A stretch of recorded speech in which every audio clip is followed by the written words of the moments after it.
Finland. So welcome everyone to today's session. And so since it's time for us to start the event, let's say the webinar and today's session. So good afternoon, everyone, once again. And a very warm welcome to this webinar on the very important topic of digital well-being. We are very happy to bring you this session on behalf of Eden as part of the ongoing webinar series organized by the Eden Network of Academics and Professionals, or as many of you might know, Eden NAP. So for nearly 2 decades already, Eden NAP is a valuable bottom-up initiative established by the Eden Senior Fellows, serving as a platform for academic and research discussions, as well as for knowledge building and sharing. This webinar, like all other online events, is coordinated by the Eden NAP Steering Committee and driven by the suggestions and ideas coming from Eden institutional and individual members. Therefore, to ensure that these webinars are relevant to you and to the educators community, we invite you to share your ideas and needs for future online events as well. My name is Giedrė Tamoliūnė, and I will be moderating today's session. I'm a deputy chair of the Eden NAP Steering Committee, which is organizing this event. And I'm joining today from Vytautas Magnus University, from Kaunas, Lithuania, where I work as an associated professor. And today I'm here with a great panel of experts who are going to share their insights on the topic of digital well-being and share their perspectives as well. So first we have Kristina Adomaitienė, who will provide some theoretical insights on the complex concept of digital well-being, and she will invite us to look at it from a wider perspective than just the screen time.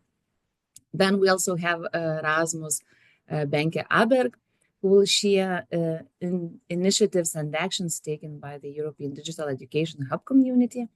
And the last presenter and the last panelist is Justina Pluktaitė, who will provide us a glimpse to the digital well-being from a practical perspective.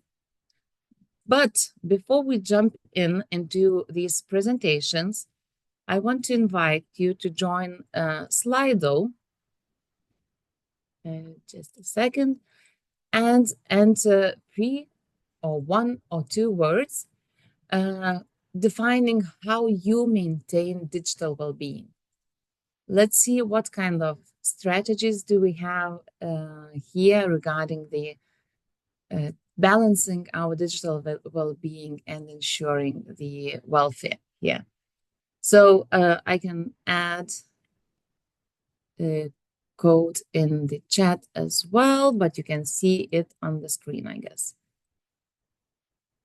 500 slido.com.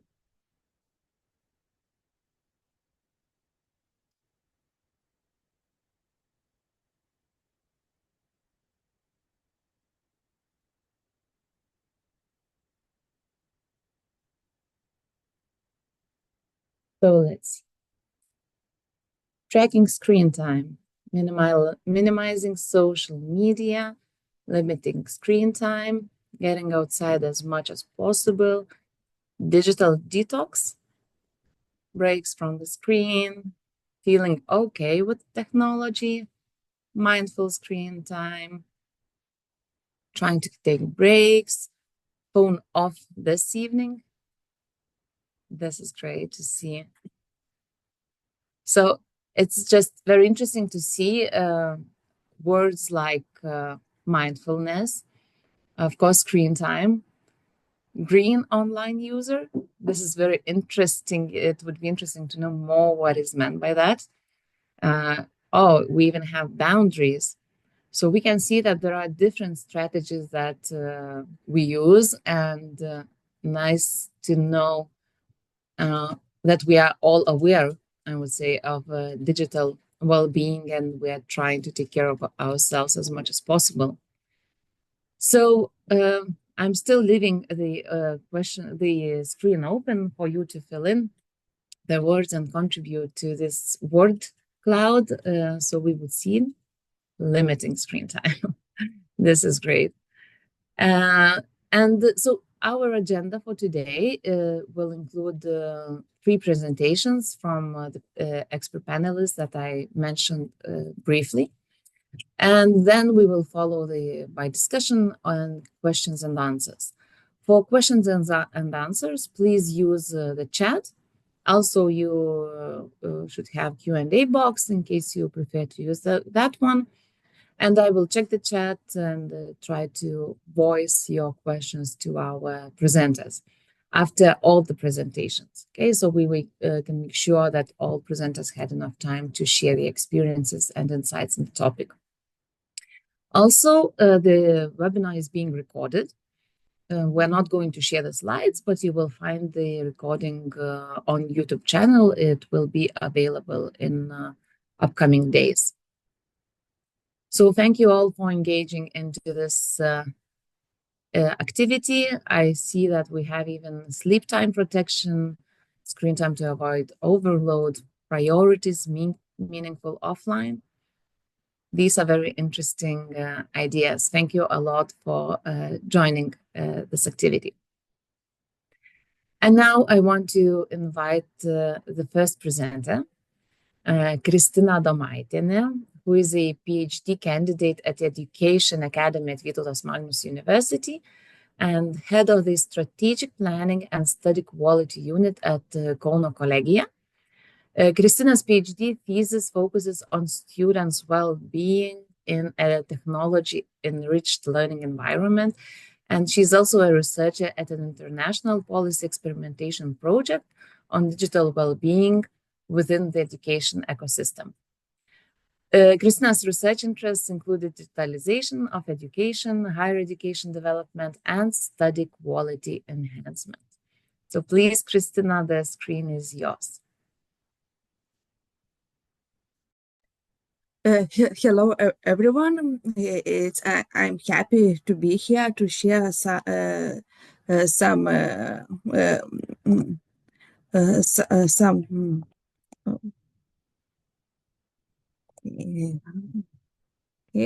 I'll try to share slides. To share some thoughts and insights on very important topic that affect all of us, digital well-being. So what I want to talk today, I want to talk about what is digital well-being, what it include, how we can define digital well-being in education, and about factors that we should talk that affects the digital well-being. So where we live now, we live in some digital area where many people feels that digital or social pressure to use technologies, and that affects that increased time spent using technologies that leads to technology addiction, and also spread of mobile devices, social media, internet, that things are blamed that they cause many challenges to digital well-being, such as people feel constantly online, we face with some psychological, physiological disorders, difficulties on concentrating. Also, we talk about digital inequality, about security, privacy, or ethical challenges. And there is a solution for these things. The tech company says that we have a solution that you can install an app in your device on your phone, and these apps can enhance our sense of digital well-being. Justina? Yes. I'm sorry, could you make full screen slides? Now we see like presenters mode, not presenters, but not full screen slides. Okay.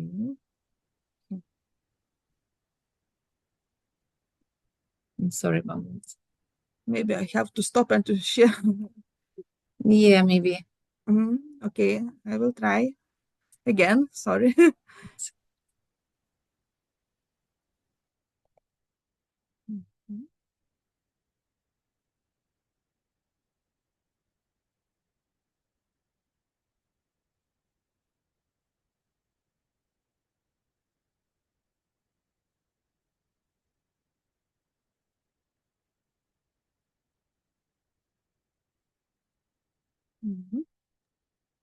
And now just make it full screen?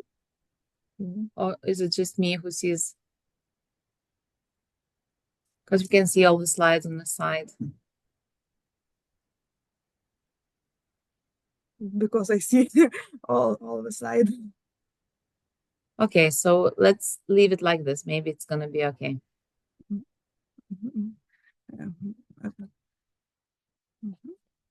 Yeah. Okay. But it is only to try to manage screen time. It's not enough when we talk about digital well-being, and our researchers try to define what is it digital well-being, and digital well-being refers mostly to impact of digital technologies on what it means live a life that is good for a human being in an information society. It is expected that digital technology should make a better life for people. Also, when we talk about digital well-being, we talk about that it is a subjective individual experience of optimal balance between the benefits and the drawbacks obtained from mobile connectivity. And most of researchers talks about that balance, that it is a specific condition where individuals are able to cope with the flip side effects of digital media while using them and to obtain a wide range of benefits. Sometimes it is said that digital well-being is a part of digital competences, but it's not always. Mostly, it's talking. I'm sorry, Kristina, if you are changing slides, the slides are not changing for us. Maybe you should leave the full screen and simply change slide from one to the other, because we still see the title slide. Okay. Yeah, we just saw the next one, but it's. Okay, I will try to open.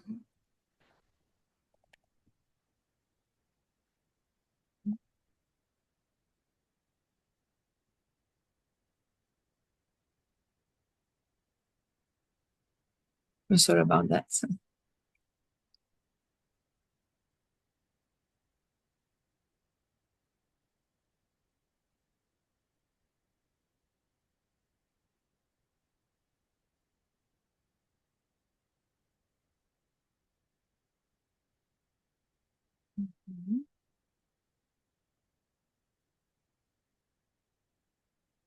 Yeah, and can you try to change the slides?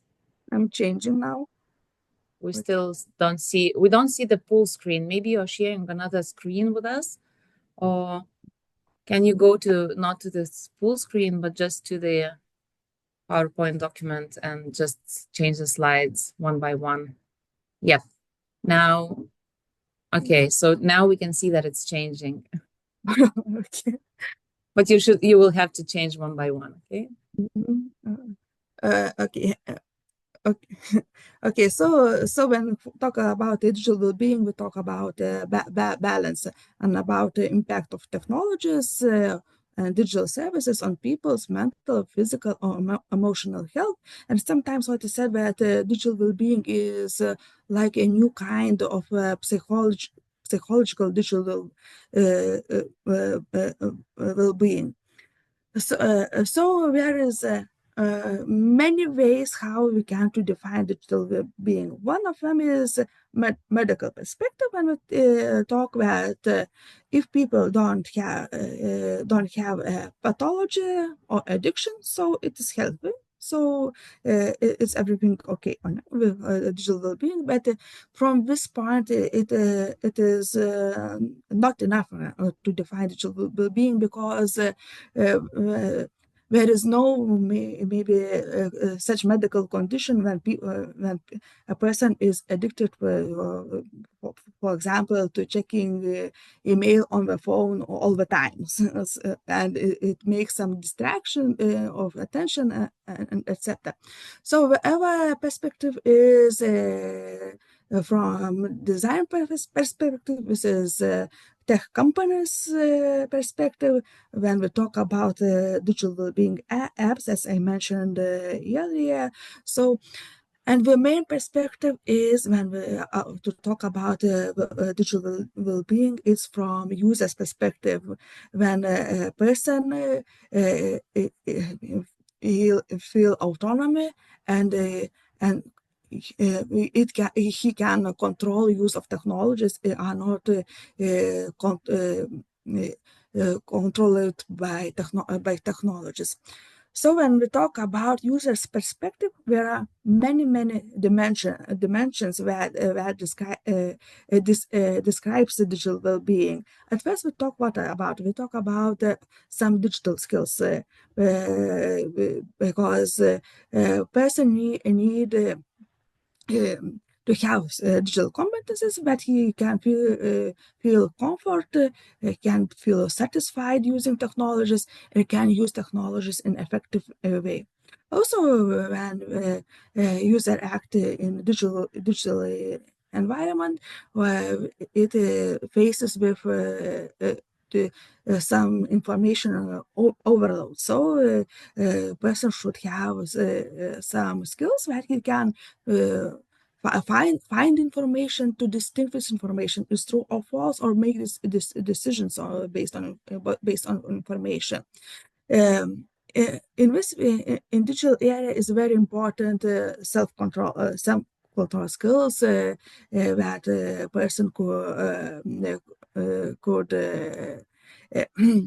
to manage their time, to reduce time waste, to be concentrated on the tasks, to reduce distraction or fragmentation of attention. And it should be taken in attention also healthy relations with technologies, when we talk about physical and mental health, because this affects a person's emotional status and satisfaction of life.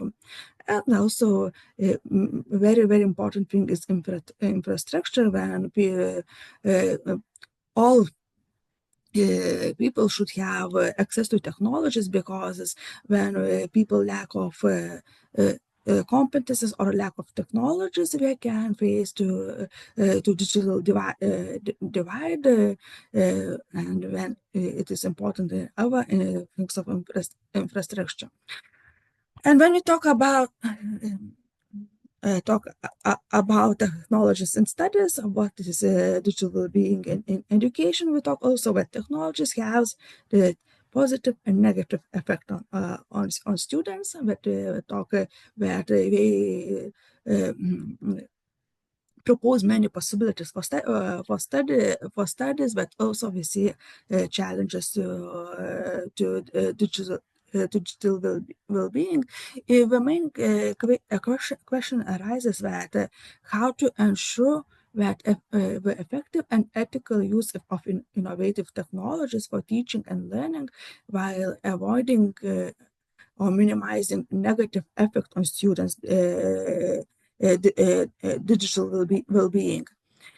And as you know, that European Council tried to define the digital well-being, that it is a feeling of physical, cognitive, social, and emotional contentment that enables individuals to engage positively in all digital learning environments, including, and it is emphasized learners' safe online behavior and support for learners empowerment. and from how we can define more about digital well-being in education, it is proposed a theoretical framework wherein digital well-being should be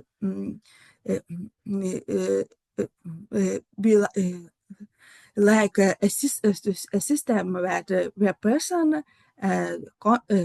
learning environment, and devices interact with others. These components are the main components of digital well-being. They have their own specific factors which interact with others too.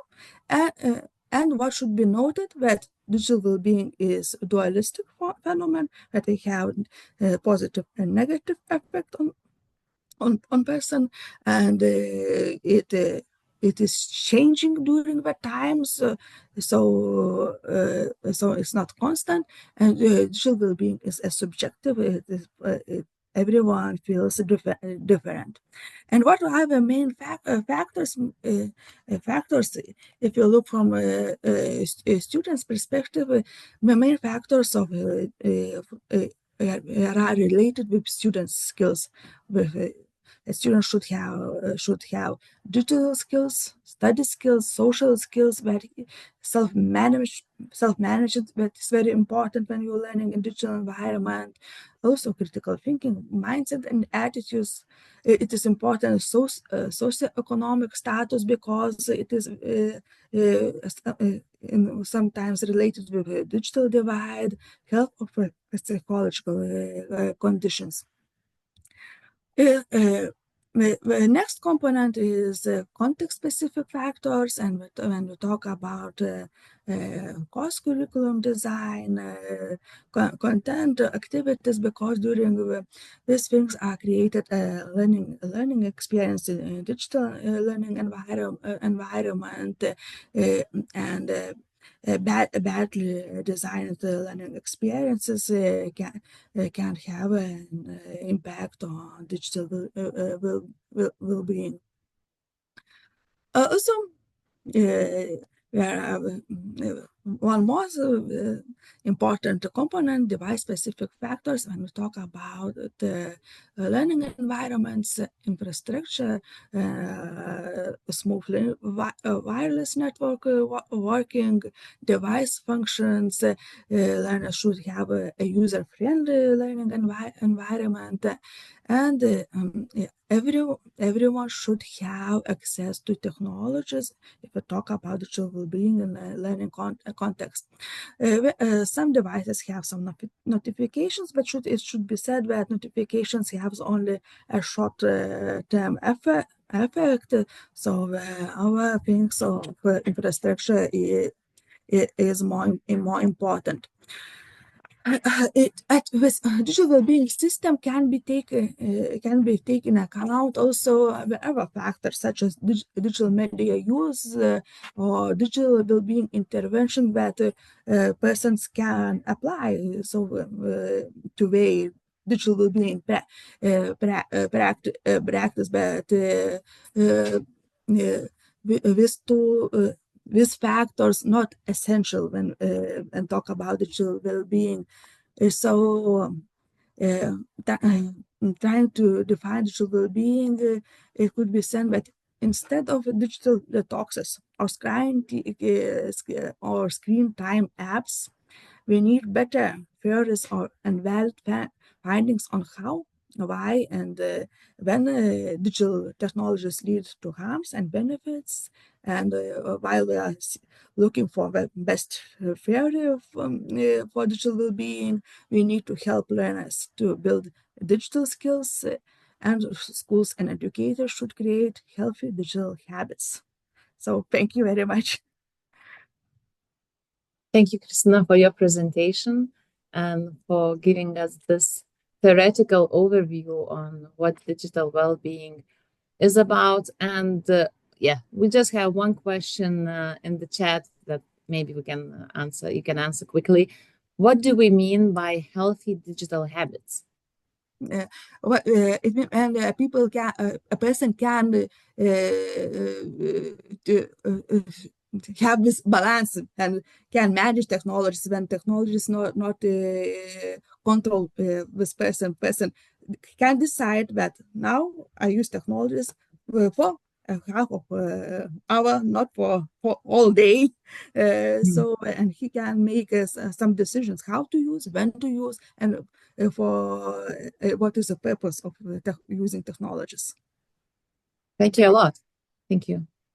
Okay, thank you, Kristina, for your presentation, and I will shortly contribute to this topic just by having this opportunity to share with you a very new project, policy experimentation project, which started just nearly a month ago on the 1st of March. Therefore, this is just to inform you about this initiative and this project and invite you to share our results and our outputs.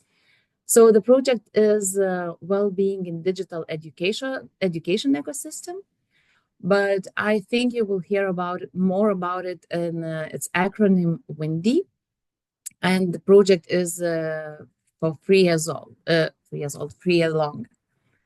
And this is a group of our project partners.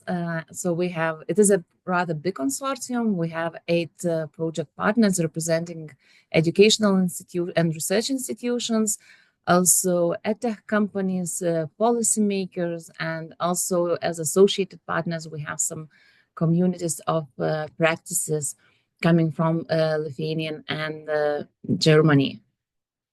The coordinator of the project is Vytautas Magnus University, and our lead researcher and coordinator is Professor Irina Volungevičienė. And what this project is about, shortly, just so that you know more about it in upcoming years. The project idea is focusing on the existing challenges and concerns regarding the digital well-being of students, the overall well-being of students and educators in digital education.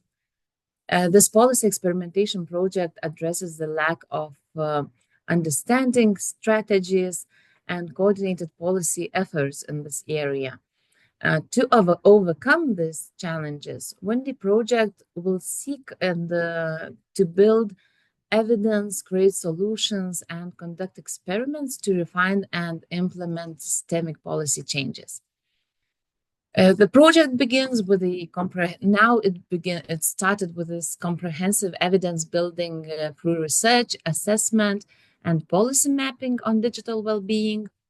Also, in the time, we will have training materials which will be developed for educators and learners. And of course, altogether, it will lead to the development of the digital well-being framework, which will also encompass the aspects that Kristina mentioned in her presentation regarding the person, device, and context-specific factors. So in general, WINDY project aims to foster an environment where students can achieve digital well-being and maximize the benefits of technology in educational setting. And as you see, there is a lot of target groups foreseen, so we do hope that our outputs and initiatives will be successful in this way to approach and get in touch with these target groups and support them, some tools maybe and decisions. This is an extended list of objectives that we're going to achieve and implement during the project activity.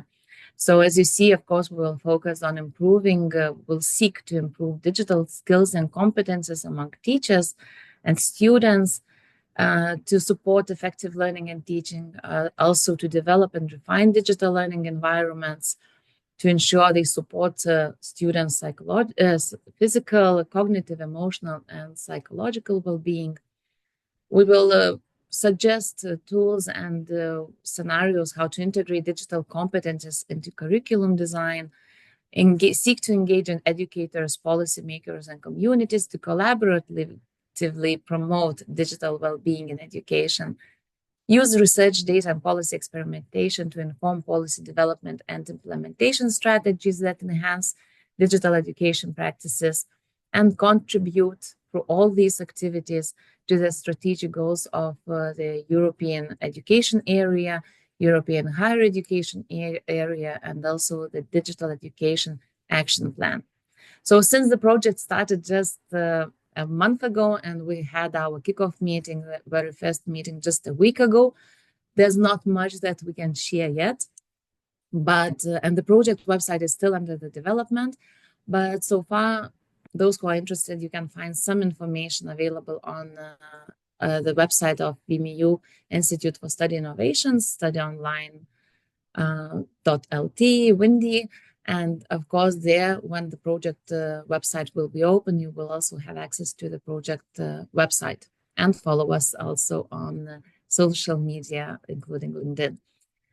So this is a short contribution from our side. Just I thought that we thought that it is important to share with the community of practices and educators and policymakers participating here this project. And now let's move on with the same, I would say, European initiatives and actions taken in Europe. So now I would like to invite Rasmus Benke-Aberg, who is currently the team leader for Stifterverband's involvement in the European Digital Education Hub. In this role, Rasmus is responsible for setting up and managing the community of about 7,500 members, making sure that the community activities are running smoothly. And before the current role, Rasmus worked as program manager for internationalization for Hochschulforum Digitalisierung, a think tank promoting digital education in Germany. And Rasmus has also been director of the Erasmus Student Network, Secretary General of the Organizing Bureau of European School Student Unions, and has served 2 years as vice president for the Lifelong Learning Platform, working on cross-sectoral topics in European Union education. So please, Rasmus, the screen is yours, and we are looking forward to learn more about all your experience. Yes, hello everyone. Thank you so much for inviting me. Very nice to be here. Now, let's see if the technology is working. Can you see? Yes. Presentation? Okay, good. And then let's see if you will see the next slide in a second. So thank you very much, Giedrė, for inviting me. My name is Rasmus. As you heard, I work for a European initiative called the European Digital Education Hub. Now, before we get going, could you write on the chat, have you heard of this initiative at all? If you have, can you write a thumbs up? And if you have not, can you write a thumbs down? Just to get a little bit of an idea here.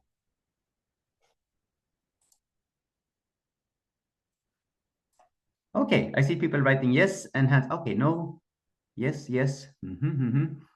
Okay, several yes. That's very good. Then I can keep the next part a bit short and straight to the point. But I also see some thumbs down there, so that's good. So just briefly, this is a European initiative, like I said. The background is this so-called fragmentation of digital education. It was noted during the COVID pandemic that in some parts of Europe, in some institutions, some organizations, some regions, things worked pretty well. It was difficult for everyone, but it worked pretty well. And for some, it was an absolute disaster, very, very difficult. So the European Commission set up this hub as a place where people can learn from each other, thinking that the ones that need help can learn from those who are doing it very good. Now, I'm simplifying a lot, but that's basically the background.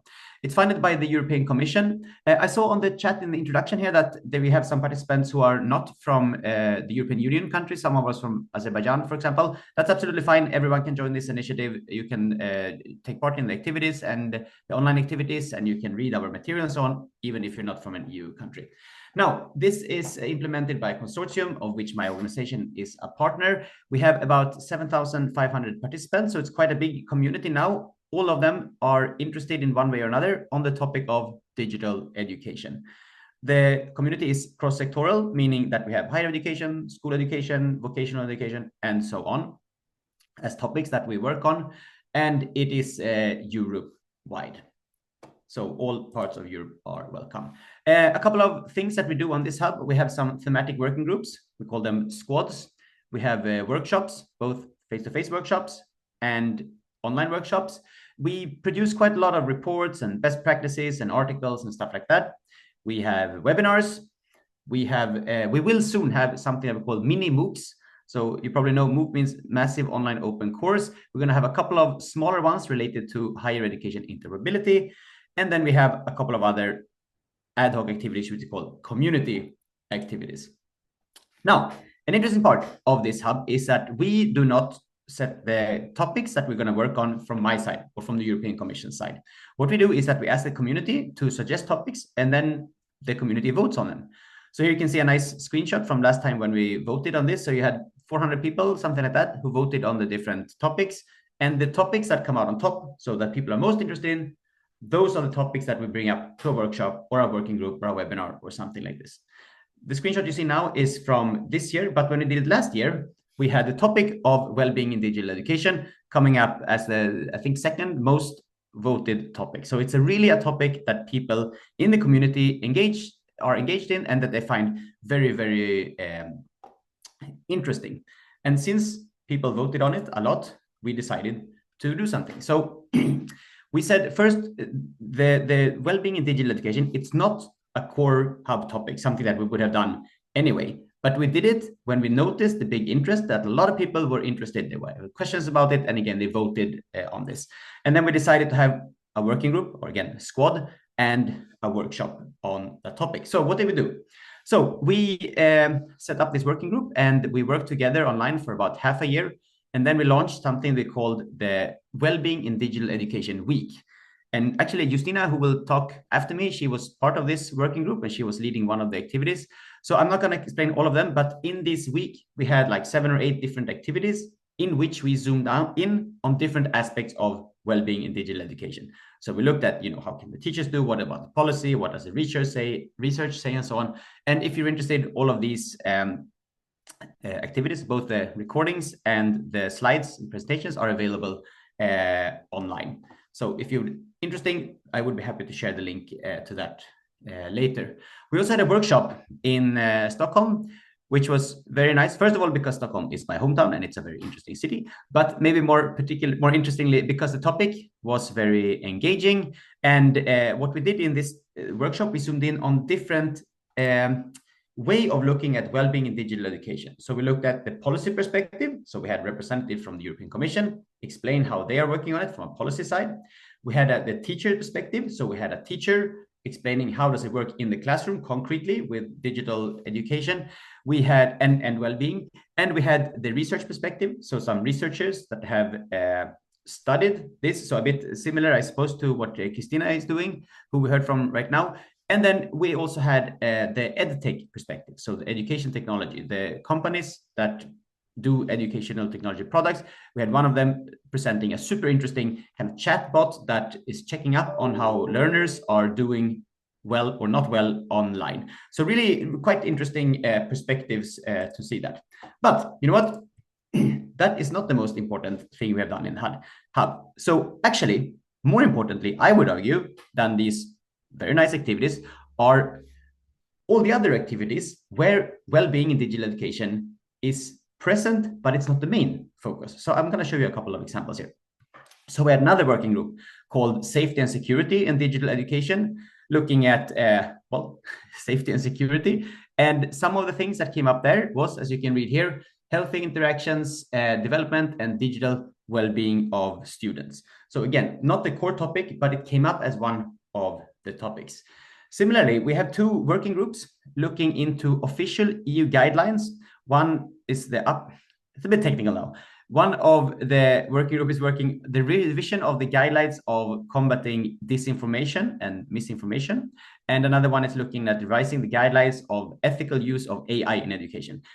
I'm sure you all noted that AI in education is a very, very hot topic. And in both of these working groups, where we go through and look at guidelines that we should go into right, the topic of well-being is also present in them. We have in this hub a so-called reading corner where we have articles and reports and stuff like that. When I just scrolled through and clicked Control F, well-being, like a couple of articles come up. We have written tons on the topic there as well. And then in one of the other working groups, we looked at the topic of digital skills. So a little bit different from the other topics, but also in digital skills, like being skilled to handle well-being and unwell-being is of course, also quite present. We had a workshop on technostress. I think this was also mentioned here by one of you in a few minutes ago. Technostress, very important topic, like how to detox, how to disconnect, how to make sure that we're not overloaded by all the technology use. That's another activities we had. And then I'm almost done, don't worry. We will have, if you go back to the this voting again, where we look at people can suggesting topics. One of the topics that we will do this year, we haven't really started yet, but it's digital citizenship education. And well-being online is, I would argue, one of the subtopics of digital citizen education. Exactly how we're going to do it, we'll see. But if you think that this is an interesting topic, I would encourage you to sign up for the hub and then check out all the resources I have mentioned. Now, let's go to the chat again. Before moving on, I'd like to see what's your main impression. These are not mutually exclusive. Do you think digital tools can improve well-being? Do you think excessive screen time is the biggest problem when it comes to well-being? Or do you think that digital stuff is just very, very bad and this will destroy well-being totally? So you can vote with a thumbs up in the chat or a thumbs down or a sad emoji. What do you think? Okay, the first two are thumbs up. Digital tools. Okay, you're optimistic. Okay, 3 optimistic persons. Monica is worried about excessive screen time. So am I. That's good. Anyone else? Yeah, okay. So a bit balanced here. Yeah, very interesting. So the reason I posed this question is that this is something that we have discussed both on the workshop that I mentioned and within all these other activities. I think this does not really have a clear answer, but I think that this theme, like how to go about well-being, should we be optimistic and look at the tools that are, again, doing very good, some of them are amazing, or should we be a bit more cautious? So when I look at this, and if I try to zoom out and look at all the activities we have done in the hub so far, I would first of all argue, as you have seen, that this well-being in digital education should maybe not be treated as a standalone topic. Now, it's perfectly possible to have good events, as we're having right now, and as a Windy project that Giedrė presented, like it's absolutely cool, great topics. I'm happy to be part of them. But I think also it is pretty nice to treat well-being within all these other topics that I just showed, and consider that this is going through like everything we do online. The health well-being aspects should be at least thought of. And this balance here, I think balance between caution and optimism is super important. Sorry if I'm stating the obvious here, but I mean, I'm quite optimistic to begin with. I love new technology. I think digital education is fantastic. I've taken courses on, FutureLearn and Coursera, and it's amazing. I think it's great. And ChatGPT, Mistral, all these tools coming along, great. But I also do see that there is a danger here of overusing digital products. And I think it's something that we have to consider, especially for the young people. So I'm born in 1982, which means that when I went to school, there was zero digital stuff, absolutely nothing. And it was when I started to high school, basically, that's when I started like typing your group work on a computer in the first place. So I think that we need to be careful now, seeing that the kids who grew up and going to school now and also higher education, I mean, there's so much screen time around them all the time, not even to mention the phones and the apps and so on. And I think, I'm not just saying my personal opinion here. There's plenty of research, and we have written about some of this on the Digital Education Hub, showing that this excessive screen time, use of phones and so on, does have negative consequences when it comes to concentration in school, when it comes to well-being, when it comes to a whole bunch of things. So I would be optimistic, and again, I'm in favor of all these great new products, but I think we should be pretty careful when looking forward to the future. And I think most importantly, we should treat it seriously, and we should keep this topic in mind with pretty much whatever we do in the future. Now, I didn't keep track of my time. I hope I stayed something along the lines of where we were told, but thank you very much. I'm happy to answer questions, and there you have my email address. You also have the link to the hub, but it's easy to just Google Digital Education Hub and then click on the first link. That will be faster. But if you also have questions later by email, I'm very happy to reply to them.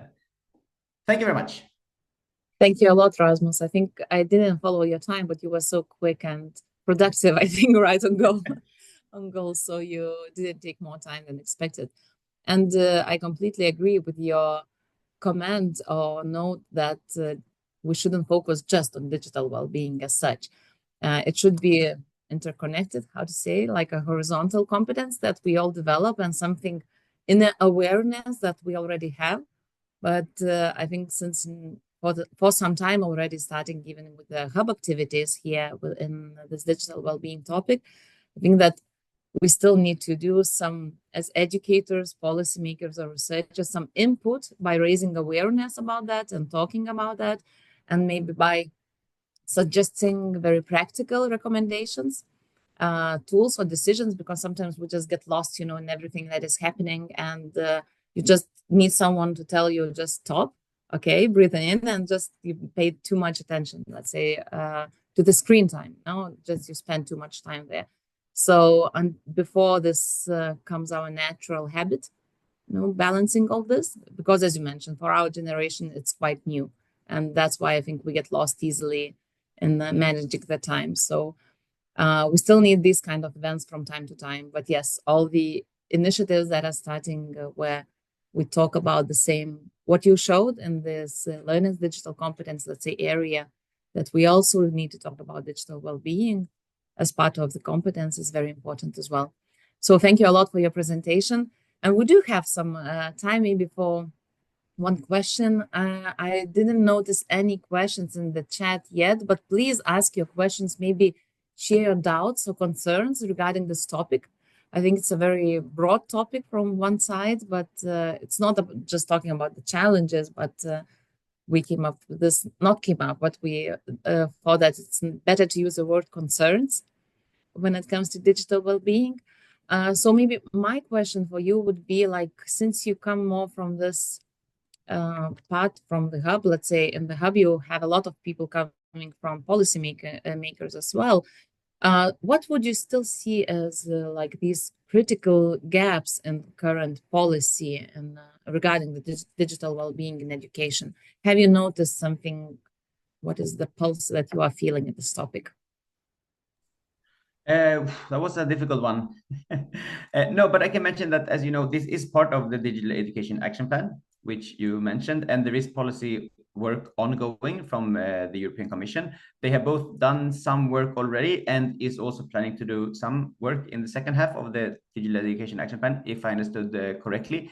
We also need to keep in mind, as you know, that education is a national member state competence. So I'm sure there's also a lot of work going on in the different countries. What the European Commission can do there is to support and share resources and so on. What are the gaps? Yeah, I don't think I know that, unfortunately. But there is work ongoing. That's so much I can say. Yeah. Yeah, I know. It's not an easy question, I know. And also I know that there is this initiative for the updated the competences framework, and they are doing this open call for recommendations. So it will be interesting to see how this topic of digital well-being and if it's going to be represented in this, if we can recognize it in this framework. Okay, so we have one question: how to keep our eyes healthy in this digital era? Anyone who can comment on this medical maybe aspect, I would say more. Or any tips? What are you, maybe you have your personal experience in that? So I will jump in then. I'm absolutely not a medical doctor or anything like that. So take it for what it is. But I mean, I think that just switching off the phone is great. And I think that's something we should do as adults, but especially for younger people, to just tell them that, look, you can use the phone for so and so much time per day, but then switch it off, and especially switch it off in the evening. This is, if I understood correctly, based on also like proper medical research, that if you check your phone or any screen like right before you go to sleep, that's bad for you. So if you just say, the last hour or 2 hours before going to bed, no phone, no screen time, I think that's a pretty good advice. Yes, Justina, please. I just want also to add on the what Rasmus was mentioning, that we had in December this Wellbeing and Digital Education Week, where we also had an opportunity to welcome one of the experts also on the digital well-being in general. and she was giving also very specific tips, and it was also including about the eyesight and like, you know, like to have a distraction during the time when you're actually in front of the working screen, that you are in front of the computer, of course, on that. But so you can, I'm also, how to say, promoting, go to the EdDech and go to the squad. I will mention that before. And there are also recording of the workshop webinar, where they can also get into this more very specific practical tips on how to increase the well-being while you are digitally working. Thank you a lot. Yes, at the beginning we need to use some screen time to learn about the tips, how to reduce the screen time. You know? Balance, yeah, but that's a balance. Okay, we have one more question. I think we're still good in time. Yeah, we still have for short time for Justina, but it's a question maybe for all of you. Why do you think it is hard for people to disconnect from the digital tool, social media, or overall technology, even they know that it is affecting their health? Do you have any, what would be your ideas or thoughts on this?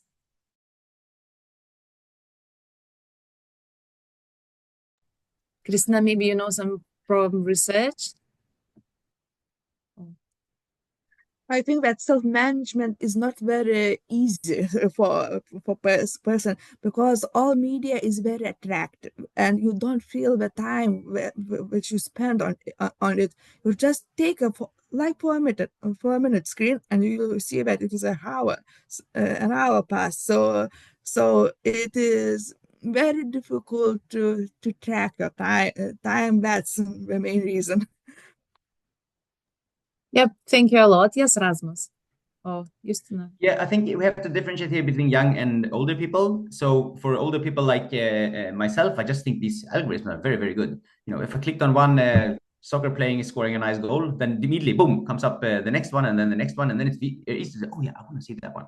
Just one example, but I think it's the same for whatever topic you're into. When it comes to children, I think it's even more scary. So I have a 3-year-old, and we try to keep the phone away from him. But sometimes if it's in a bad mood or we need to do something he doesn't like, he needs to take a medicine or something, then I take up the phone and show him like a stupid YouTube video for kids.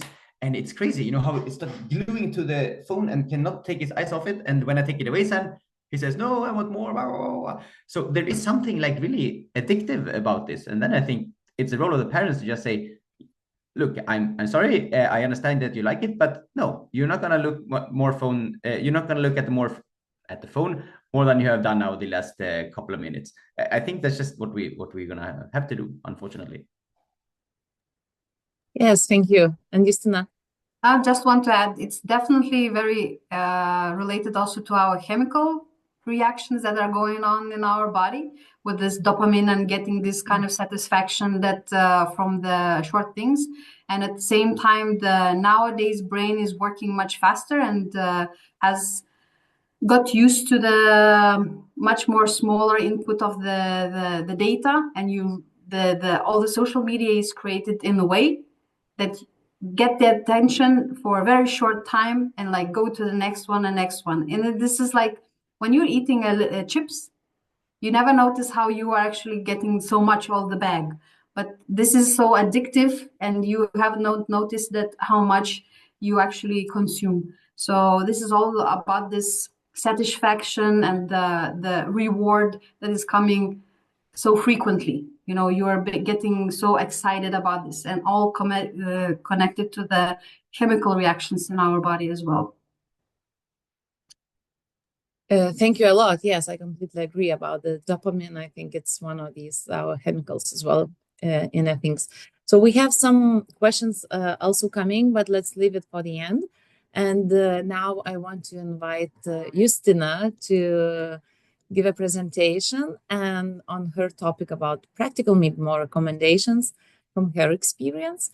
And Justina Pluktaitė is an officer for foreign relations at the Czech Vocational School, Upper Secondary School of Chemistry, Pardubice.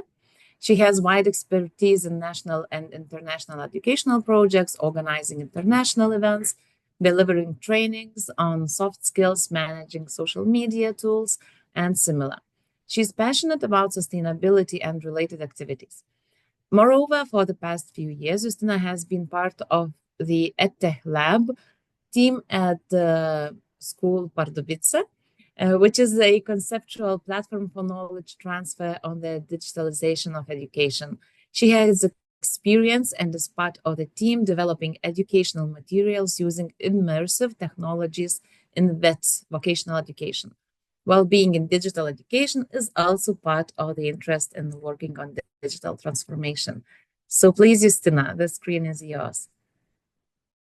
Thank you. I will check how it goes with my presentation. If you will see it. Oh, it's already on the... Yep, we can see full screen. Super great. So first of all, thank you very much for inviting to this webinar. I'm going to, go a little bit on the practical perspective from my point of view. And I would like just to, before I will go to the my presentation, sharing my experience or like our experience that we have in our school. Just briefly introducing my background, what is my journey with technology or educational technology and when it comes to the well-being. So very briefly, currently I'm working in the Czech vocational school in Pardubice. It is a school that has quite long history, very traditional work environment or teaching environment where most of the activities are hands-on. Because we have firefighter, security law, chemist, and hairdressers. So the teaching process is very, very practical. In general, I'm quite tech savvy and I'm very enthusiast. I would say I'm not an expert on that. I'm an enthusiast and advocate for the digitalization because I think this is also the future. And I'm definitely thumbs up on the digital transformation. It's all about the balance. And that's why in our school, we have established a conceptual platform, let's say, that we call it EdTech Lab in Pardubice, where we want to concentrate or raise awareness of what kind of technological solutions we implement into practice, whether it is really vocational studies or more from the theoretical part of view. This kind of lab we have created on the result from the Rasmus projects that we had a few years ago. So it is kind of a platform for us internally to share, to identify the people who has this experience, and at the same time invite the other colleagues from outside to share, to learn, and so on. And at the same time, while identifying the key people who are more tech savvy or they learn with technology, we initiated this program, let's say, I Coach Pardubice. So we identify the people who have this openness and the curiosity to the technology and who are open to share this.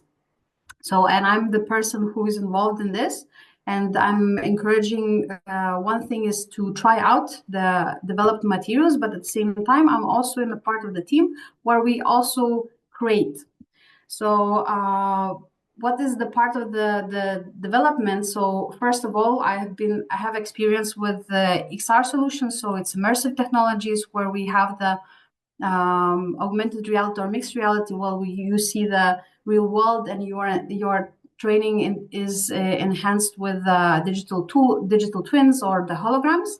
And at the same time, also the virtual reality. We are testing the 360 degrees videos and the photos.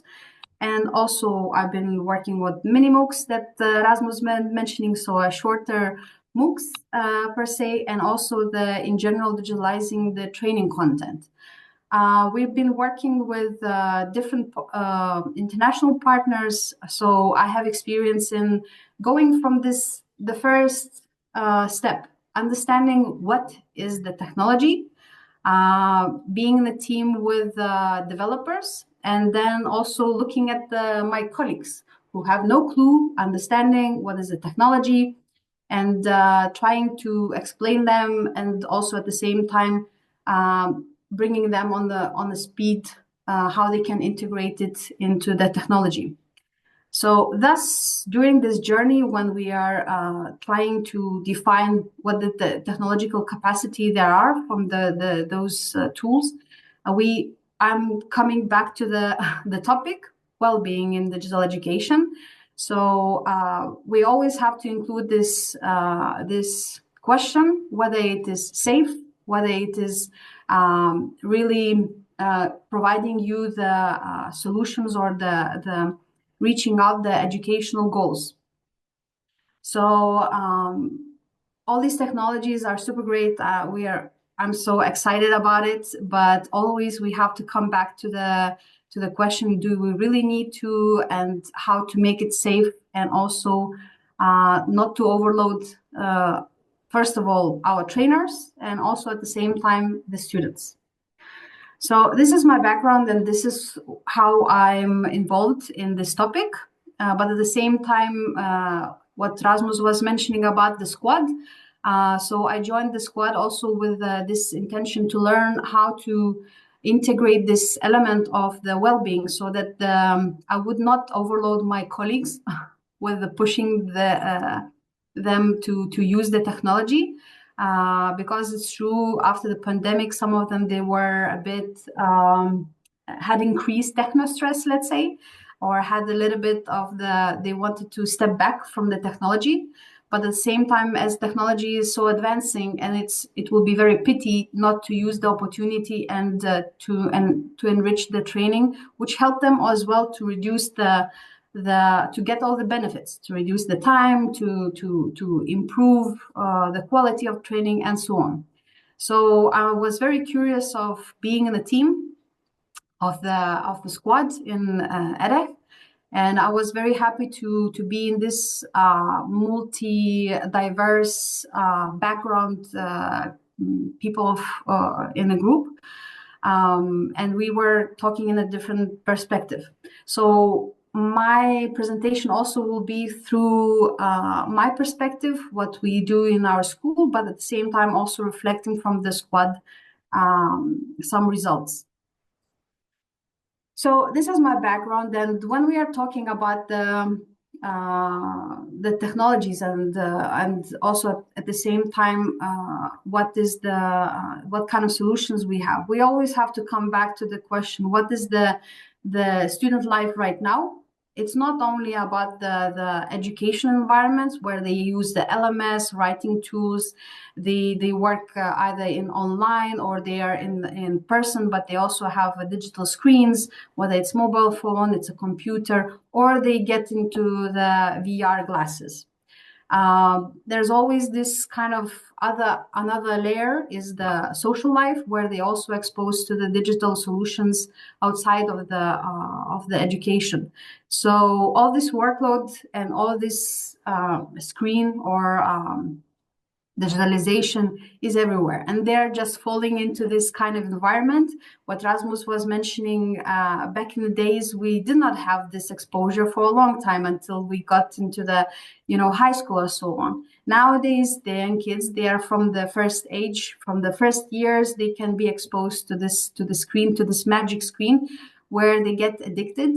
And it is also the role of the parents, and at the same time, it's also the role of the teacher, who has to have a power, the knowledge to guide them in order to get or learn how those habits that was mentioned also by Kristina is actually really the most important part, is to have the possibility to know the habits. I'm that person from that side that I would not like to ban mobile phones in schools. I would prefer to teach how to balance, how to use the technology in a healthy way. So, which is harder, you know, than rather to have a decision, let's ban the mobile phones, there you go, and we have a classical training. Also, just to mention on the squad outcomes, we had really great podcast recordings from the different stakeholders.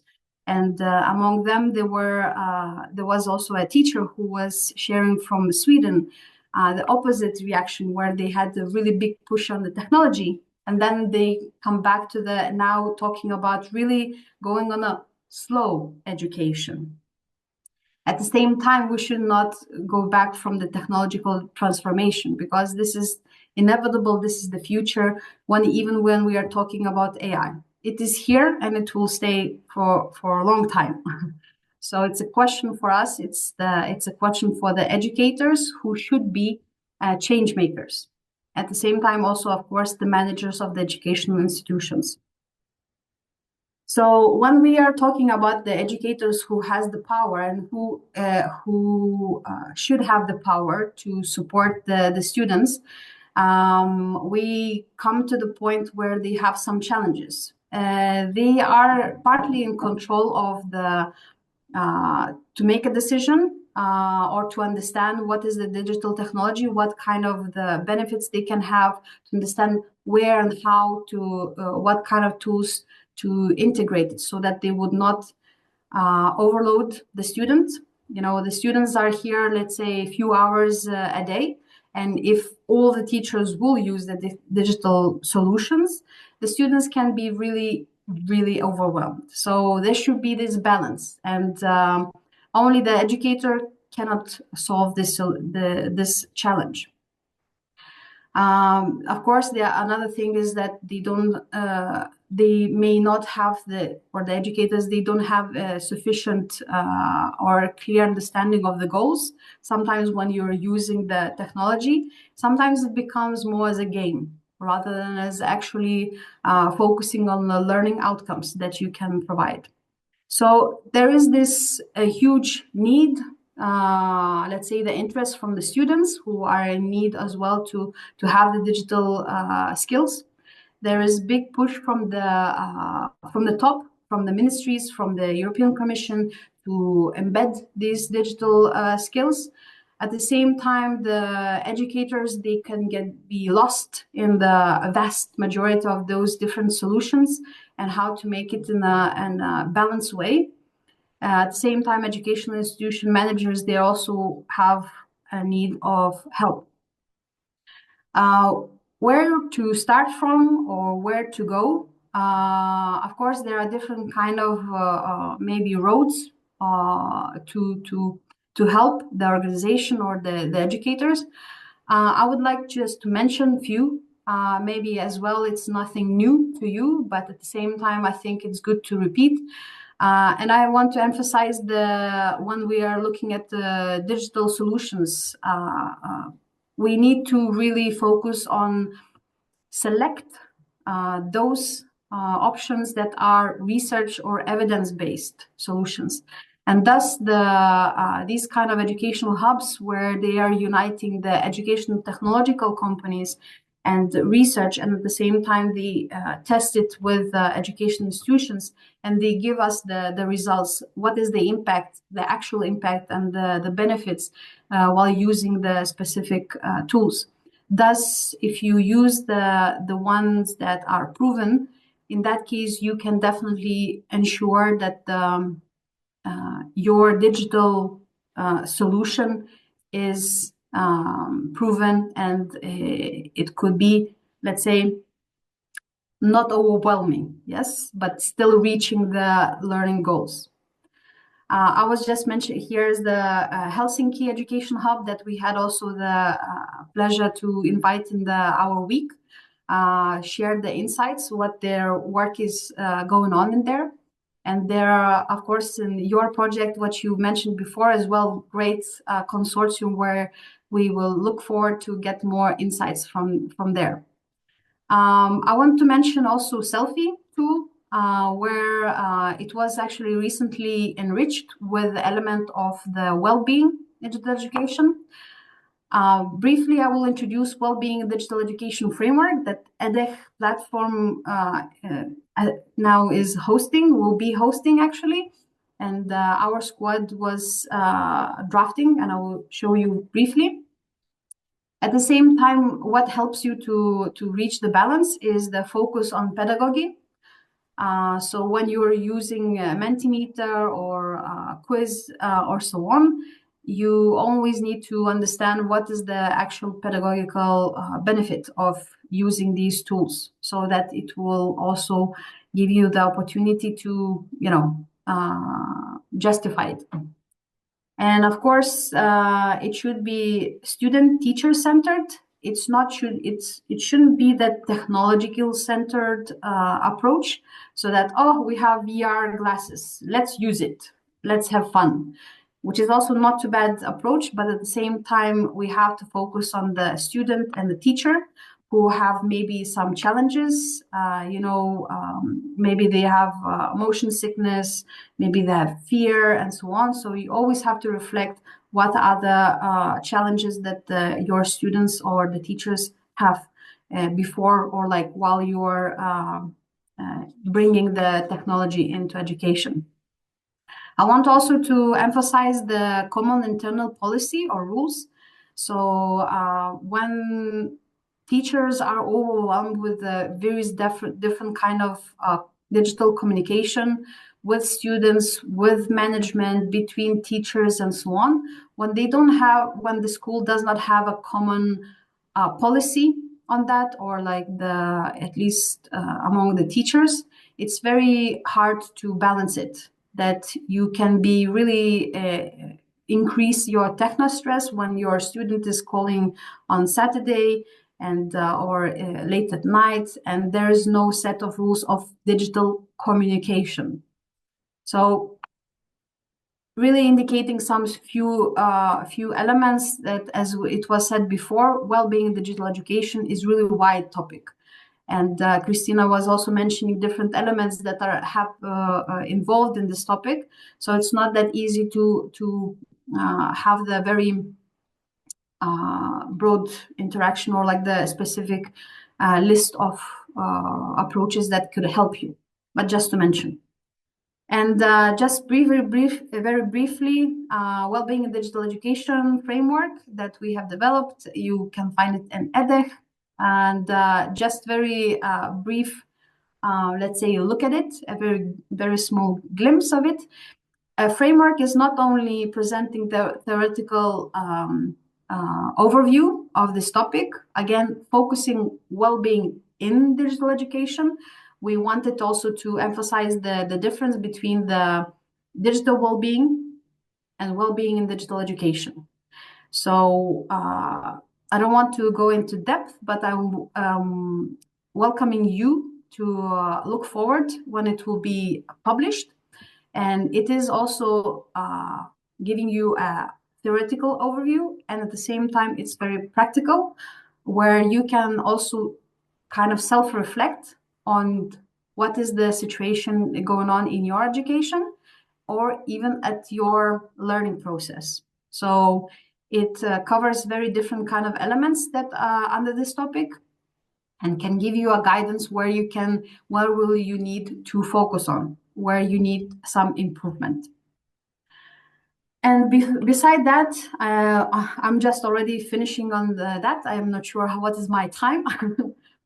But I would really invite you, when we are talking about digital transformation and a wish or a goal to have this balance, we should not forget to have a playful element. Even like when we have this stress and so on, but playing with the technology, it can also relax us. Of course, we need time, but the most important thing when we give to the teachers space and safe environment where we judge, even if they make mistake while testing some different kind of technical solutions, they can tinker in it little by little, testing on it. And if they have the mistakes, it's okay. It's a process. And this way, how they will find the best solution. And when they have this best solution, definitely they will find this balance of how to integrate technology without too much overwhelming the students, or at the same time themselves. Because I do believe that the technology in the end will help in supporting the trainers. They will support you in maybe individualizing the studies. They will help you to save your time, maybe improve the assessment process, and so on. And I had just a little question, not sure if we have time, maybe later. We might have a minute or two for that, but if you can also share the code for those who are watching us on on mobile phones, yeah, who can enter. I'll just need to, maybe I will share already the screen of the meter. So while you will share it, I already posted a question in the chat. Since you also, Justina, mentioned this term that teachers are change makers in this process, in regarding even digital well-being. So for me, like, the question is, whose responsibility at some point it is? Is it to use the tools that foster well-being? When we look for tools, is it those who create edtech solutions? They already should think in advance about how to ensure that they ensure the digital well-being with some strategies. Or is it teachers? Because I think teachers at some point are overwhelmed with multiple activities, and searching for a tool is another one, and usually it's not already teachers' responsibility. But what are your ideas? To tell the truth, I think currently we have really good, enthusiastic teachers and trainers who are able to find different solutions, and we have vast of resources available for us. I think what we are really in big need is guidance. Guidance from one point is like from the top, the national educational institutions who can summarize and give the guidance to the teachers. At the same time, we have to empower the decision makers in educational institutions, which is managers, so that they can actually find the most appropriate for their training material or training environment, and then provide it to the community, to the educators. But at the same time, I think what your project is also going to do is also provide this kind of the insights overview. And in my opinion, those educational hubs that I mentioned before, this is a really great platform or collaborative institutions, let's say, that can help to have this voice from the educators and the edtech providers and researchers to collaborate and really find the solutions for the educators. Because a lot of times we are, what's happening in my school as well, is that a lot of times it's just like, use it, AI, there you go, let's use it. What exactly and what kind of, from the pedagogical point of view, is the most beneficial, this is another thing that is not necessarily is answered. And this is where the technostress come in for the trainers. And if the trainer is not getting a very, support system or very clear understanding how they can use the technology or the digital tool, in that case, they would be more redundant of using it. And or if they will be forced to use it, they will make mistakes and not support the students to have a healthy relationship with this way of learning. And again, we will create this unhealthy habit or unhealthy relations with the technology, which I think it's really bad option. So in my opinion, it should be from the top that will be decided or created solutions. And I want to emphasize, we have to give space and time for the trainers and teachers to use it. And this is one of the biggest challenge that most of the trainers or teachers, they don't have. That's a very good point to note. Yes, I completely also agree that it is very important to have a very good support system. So it wouldn't be put on the teacher's shoulders only, but instead coming from those experts or enthusiasts, who researched and analyzed it. Okay, so let's leave your screen open if you don't mind, just as a final wrap up, let's say, for this webinar, but to see how people are sharing their tips, how to increase well-being in digital education. And maybe you want to add something to finish your presentation, if there's anything else left. Yeah, just the last thing was really, as you're sharing right now, I'm super happy that some of you shared. So there are different ways how we can increase the well-being in digital education, because we are teaching in different ways, whether you are teaching online, whether you are using the different kind of digital tools in the lessons. So there is a different level of what is the need of this digitalization. So I'm inviting you to share right now those tips. I want to emphasize that in EDEC, during the squad, we have created this this invitation. Maybe later on we will announce it. They have been this repository of the useful resources, where we also going to invite you who has some experience or found some kind of also, again, useful material that could contribute to the community. So we want to invite everyone to share it. Yeah. Thank you a lot. Yeah, it's really great to see those tips. We have to improve the self-management skills, which is really great, promote awareness, and also what, Giedrė, you were mentioning, we have to talk about this topic.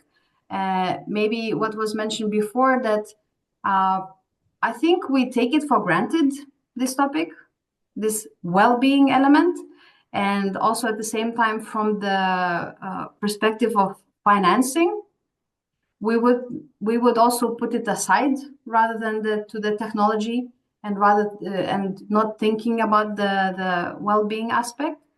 So I think this topic is underestimated. Thank you a lot. Thanks a lot for this comment also. Yes, it is something that we need to bring up. First of all, talk about it, and then at some point it will become a natural, maybe habit, how we're going to behave. So let's run through some of the questions that we have in the chat. Thank you a lot, Justina, for your presentation. Thank you all. Yeah. So we have one practical, maybe more practical, maybe some of you will have ideas, how schools can reduce screen time without hurting learning. Do you have any ideas on that? Any recommendations or tips? Maybe I can jump in. So I'm not a teacher myself. So what I'm saying now is just what I have heard other teachers say. So take it for what it is. But the best answer to this, what I heard, is that just be very clear when and when not to use the screen. So again, there are fantastic opportunities which you can do with online tools and with other digital tools in most subjects. And I really don't want to, forbid people from using it. Far from it. Great, use them as much as you can. But then when you do not use them, just the teacher can say, look, now we're not going to use anymore. Put the phone down, put the tablet down, put the computer away, and now we're going to look in a book made of paper, or we're going to look at the teacher, or we're going to look at something else. But just be clear that now we use the tool and now we do not. Because I think one of the problems is that if the teacher's then talking, or you're supposed to read a book, and then you hear ping, then you check your phone, and then you maybe not even hear a ping, but maybe you take up your phone and check it anyway, because you think something curious is going on. And then I think just to say, no, put the phone away, and then we take it up when it's time. That's, again, the best explanation I heard, what you can do about it. Okay, thank you. Justina, Kristina? I think I will add just teaching the consciousness and also understanding why we are now picking up the mobile phone or we're having the computer. And also as the teachers, we need to say, now for 20 minutes, our eyes will be in the screen. Please keep in mind, just look at the side afterwards or something. So just that we are practically implementing or like emphasizing some small tips while we are teaching. And it will be just becoming more as a habit. Okay, thank you a lot. So we have only 5 minutes left and still 2 questions. So maybe we have one question that started in relation with this, how to disconnect, why it is difficult to disconnect from the tools and digital tools. So there was a question if it is more about management rather than digital tools. What are your ideas? Maybe Kristina, because my idea, I'm just going to add here, because it relates closely to these 3 factors that Kristina shared. We cannot say that it is only person, I guess, related factor, because it's also related to the context and to the device specific, no? Yeah. Yes, it should be noted that all digital technologies are designed to meet humans' psychological needs and also weaknesses too. So if we are not human-oriented, so people will not use them. So creators knows what we are creating, and so technologies are so very attractive and immersive. And yes, technologies can be blamed that we have a negative impact for digital well-being, but the creators, what can say? They will say we take responsibility and we will create one new app to maintain your digital well-being. So I think self-management is very, very important to maintain digital well-being. Okay, yeah, it's like sweets, no? Yeah. We know it's not good, but we still like chocolate. So, and I think we have maybe the final question, and it is a very good question to end up maybe the session with. Which signs can tell us that we start feeling digitally unwell? Do we have a choice to stop digital learning and teaching for a change and come back to digital when we feel well with it?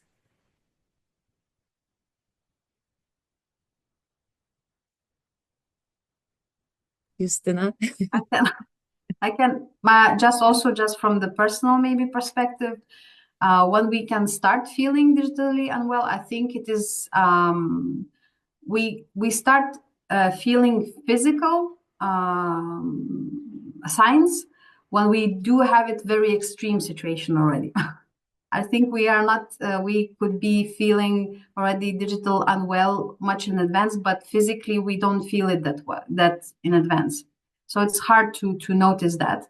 And I think we still need to have self-monitoring, and sometimes also the tools can give us summary that last week you have used too many screen time and so on.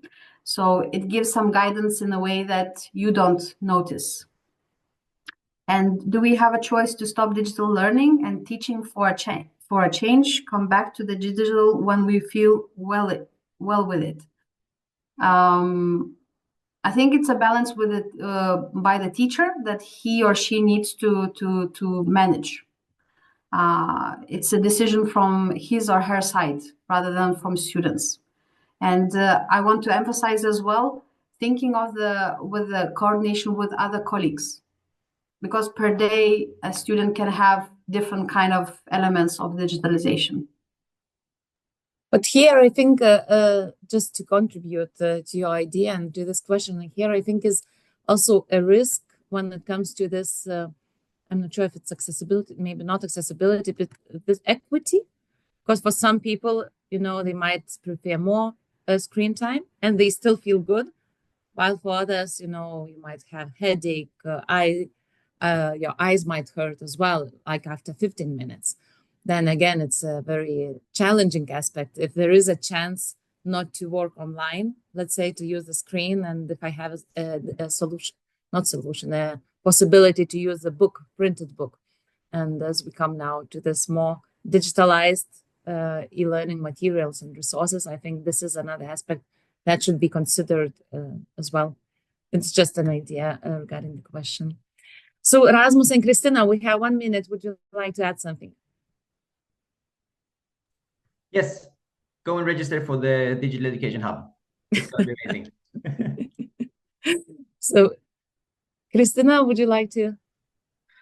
So I think that the main thing is that we have always to think which tool is fit for purpose and to select which tools are fit for the goal, which are not, and be self-management.